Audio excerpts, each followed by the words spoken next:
science, people are like, we don't have to say okay, that. dumb. Alright.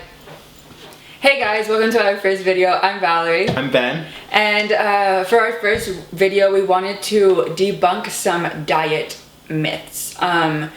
So we're just going to basically talk about the most popular fad diets that are out right now.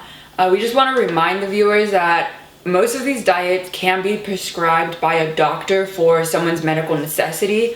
So we're purely looking at them through weight loss lenses. So if you're trying to lose some weight and you're using one of these diets, we just want to give you guys the information that we've found on them.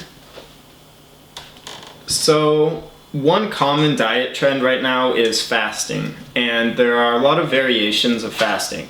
There's the popular intermittent fasting, which generally follows a protocol of 8-hour feeding window followed by a 16-hour fast. There are alternate day fasts. There are all sorts of variations. And people seem to think that your metabolism actually speeds up when you're not eating, but this has been proven and replicated in studies to actually be false. If you look at one study done, which again has been replicated, the fat loss compared, when you look at a calorie matched diet, meaning that both groups, fasted and non-fasted, were consuming the same amount of daily calories, both the weight loss and fat loss was actually matched, which means that there is no metabolic boost during fasted periods. Alright, so the next type of diets we're going to look at are very restricted diets. All of these diets follow kind of the same basis, that they restrict one macronutrient or another.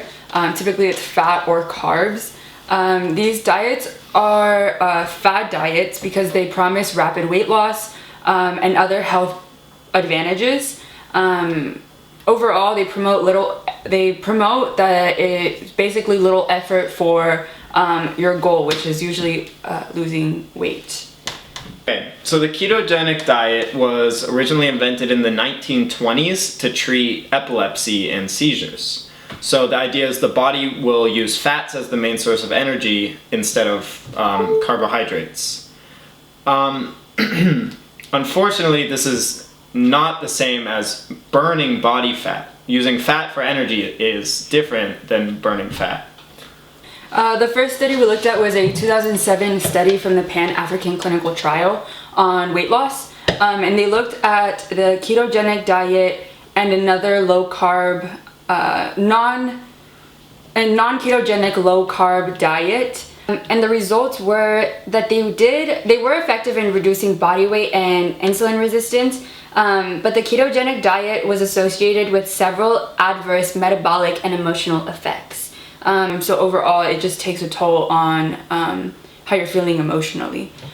And then a 2019, a little more recent study in the Obesity Society Journal for Fat Loss looked at 17 men, and those men on the ketogenic diet were associated with an increased cholesterol and inflammatory markers.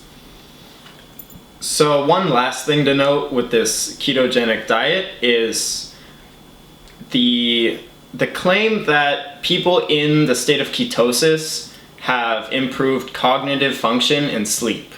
Also, people are saying that it makes you feel better, like your mood improves.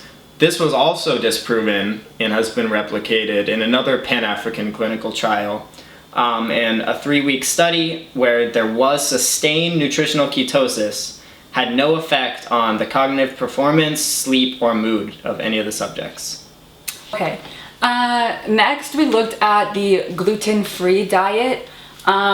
Basically, going gluten-free means that you avoid all foods that contain gluten, which is anything with wheat, rye, barley, and certain oats.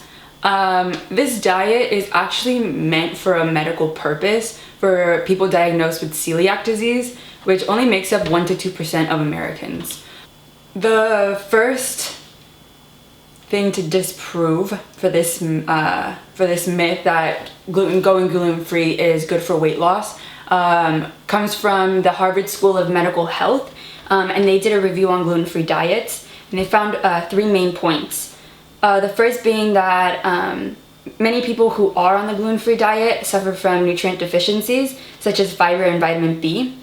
The second is that it may increase the risk of some chronic diseases, since gluten can be a prebiotic that feeds the good bacteria in the body. And then the third is it may actually increase your weight because these foods that are labeled gluten-free have added sugars, they have added fats, just so that the manufacturer can make the product taste as good. Alright, so in 2014, Consumer Reports came out with this, infographic on gluten-free products versus normal products. As you can see, the muffin on the gluten-free side has 30 more calories that come from added sugars. The muesli has the same calories, but the normal one has a little bit more fiber than the gluten-free option. And the bagel, although the bagel on the gluten-free side has half an ounce more of a serving, it has 70 more calories in that half an ounce. That comes from added fats, sugars, and also it has much less fiber. And as you can tell, the price is a lot more expensive. End of story is to check your nutrition labels before buying any product, because just because it's labeled with a gluten-free option does not mean that it is healthier for you. And this brings us to basically a logical fallacy known as the naturalistic fallacy. So the idea was derived from the concept that all things natural are good, and anything like man-made or manufactured or processed is bad. And while it's important to emphasize the consumption of whole foods just so you're satiated and you're getting enough nutrients in your diet, there is nothing wrong with eating like a portion. Cannoli. A what? A cannoli. There's nothing wrong with eating a portion, whether it's 10 or 20% of your daily intake, from something a little more processed like ice cream or cannolis. So continuing with this trend, going vegan or vegetarian is totally cool if you're doing it for a cause that you believe in, although doing it purely for weight loss has not proven to be effective.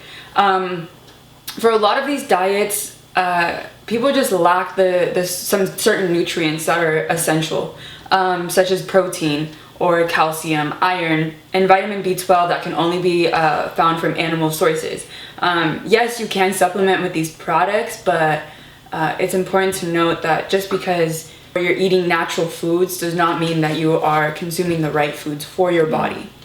Another issue with, I'm sorry, vegans, but there's a camp of people who believe that beans and nuts and seeds are a really good source of protein, or that they're not gonna make you fat. And this is false, unfortunately, because all these foods are very calorically dense. They're packed with fats and carbohydrates. They're not a lean protein. While vegetarians can get protein from dairy sources and eggs, vegans lack that option, making it a really difficult pursuit if you are intending to lose weight as a lifter. So in this comparison, we compared pumpkin seeds and chicken breast and tofu per 100 grams. The seeds had almost 3 times the calories in the chicken breast for much less of the protein. While tofu is a good alternative, it does have a lot less protein in it, so you just have to make sure that you're getting those complete proteins if you are looking to make the gains. So a quick little end note, just because a food is labeled being gluten-free, all natural, vegan, that does not make it inherently healthy for you or good for you. Most of the time, these are just marketing ploys from the manufacturers trying to get you to think that you're eating something healthy, but they're actually really high in calories. So if a diet works for you, you have to think, is it really the diet or is it the caloric deficit? Because this has been shown over and over again that you cannot out-train a bad diet. You have to be in a caloric deficit. And while some of the diets may give the illusion of working by cutting out large amounts of food groups Or even like keto, you're gonna cut out carbohydrates. What's that gonna do? It's actually gonna dehydrate your muscles and you're gonna lose weight quickly because you're losing a bunch of water weight, something like that. But in the end, you're gonna plateau because you're not actually tracking anything. So this is really important to keep in mind. If you wanna lose weight, eat less calories than you burn. And then make sure you're getting enough protein. A general recommendation I could give is 1 gram per pound body weight.